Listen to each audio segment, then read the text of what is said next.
Hello and good morning everyone.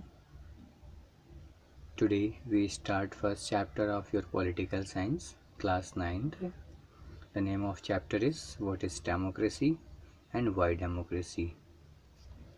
Now before starting the chapter students, just we have to look at the overview of the chapter. The stories and the analysis in the previous chapter gave us a sense of what democracy is like, and there we described some governments as a democratic and some as a non-democratic. We saw how the governments in some of those countries changed from one form to other.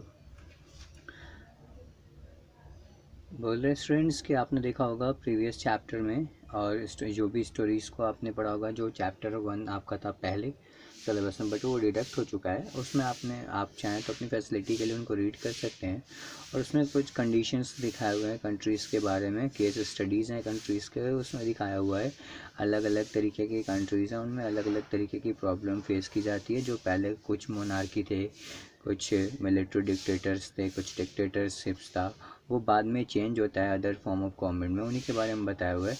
तो उसमें बताया कि आप previous chapter में ये देखा होगा आपने कि जो गवर्नमेंट हैं वो कुछ गवर्नमेंट्स डेमोक्रेटिक हैं, कुछ गवर्नमेंट नॉन डेमोक्रेटिक के रूप में आपने पढ़ा। और फिर आपने देखा होगा कि कैसे ये जो सरकारें हैं कुछ देशों में एक तरीके से बदल करके वो दूसरे रूप में परिवर्तित होकर आपको सामने देखने को मिली। Let us now draw the general lessons from those stories and ask the more questions. What is democracy? What are its features? बोले स्टूडेंट्स, अब हम लोग इन सारी चीज़ों को देखते हुए आगे बढ़ते हैं और इस लेसन को, इसके जनरल लेसन में जो इसका मेन मोटिव है उसको समझने की कोशिश करते हैं कि उन स्टोरीज़ के माध्यम से आखिर आपसे क्या चीज़ें पूछने का प्रयास किया गया और क्या चीज़ें उसमें बेसिक क्वेश्चंस थे। बेसिक क्वेश्चंस जो आपके आएंगे सामने वो उन चैप्टर्स को पढ़ते हुए उस चैप्टर को ये आएगा कि व्हाट इज़ डेमोक्रेसी। तो सबसे पहला क्वेश्चन आपका ये आएगा कि डेमोक्रेसी क्या है, लोकतंत्र क्या है, and what are its features, और इसकी खूबियाँ क्या है, इसकी विशेषताएँ क्या है। This chapter builds on a simple definition of democracy. इस चैप्टर में बताया कि आपको एक सिंपली डेमोक्रेसी के डेफिनेशन को, एक साधारण सी परिभाषा को आपको समझाने की कोशिश की गई है। Step by step we work out the meaning of the terms involved in this definition। इसके साथ हम लोग साथ साथ आगे भी बढ़ेंगे। जो इसकी मीनिंग्स है अलग अलग टाइमिंग में डेमोक्रेसी के अंदर यूज़ किए गए हैं वर्ड्स, उनके क्या मीनिंग है, उनका क्या यूज़ है, कहाँ पे, सारी चीज़ें हम लोग देखेंगे। And the aim here is to understand clearly the bare meaning features of the democratic government form of government, and after going through this chapter we should be able to distinguish a democratic form of government from a non-democratic government।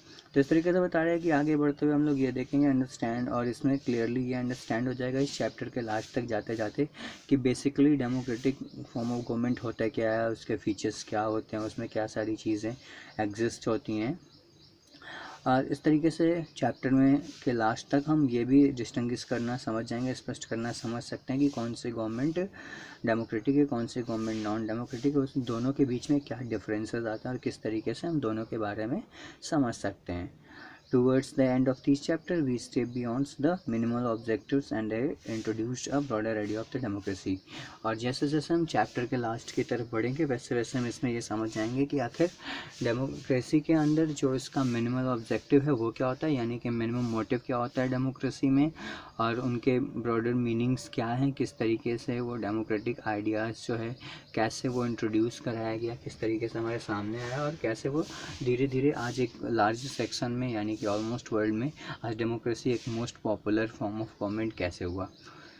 और उसके बाद next बोले students, in the previous chapter we have seen that the democracy is the most prevalent form of government in the world today and it is expanding to the more countries, but why is it so?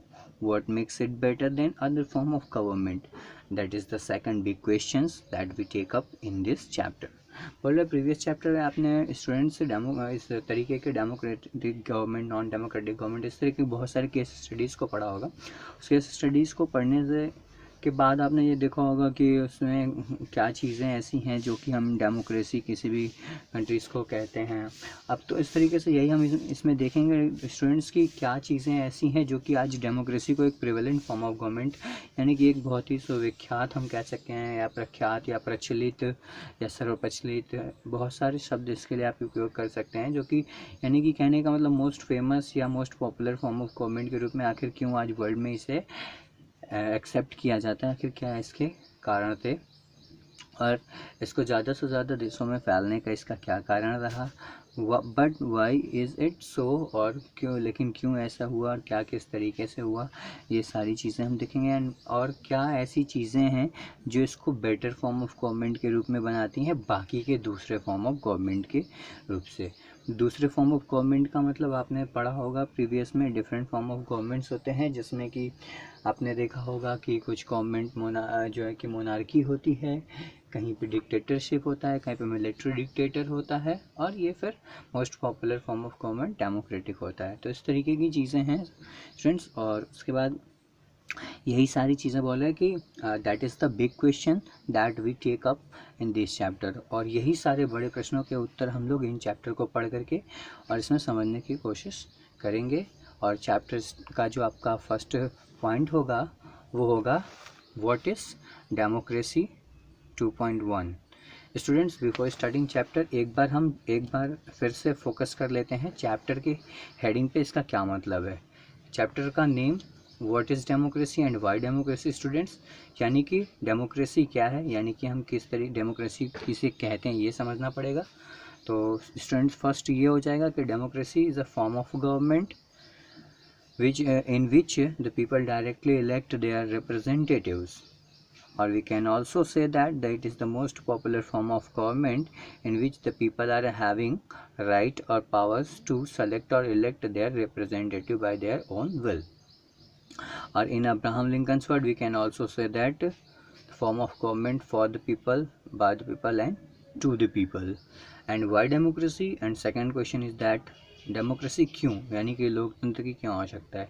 Student एक simple सा concept और छोटा सा answer देना ये चाहूँगा कि Y democracy के लिए हम ये कह सकते हैं बेसिकली कि it is very helpful and very flexible system, and this is the most and the only single form of government in which the people are having right to give their opinion. That's why we need a democracy.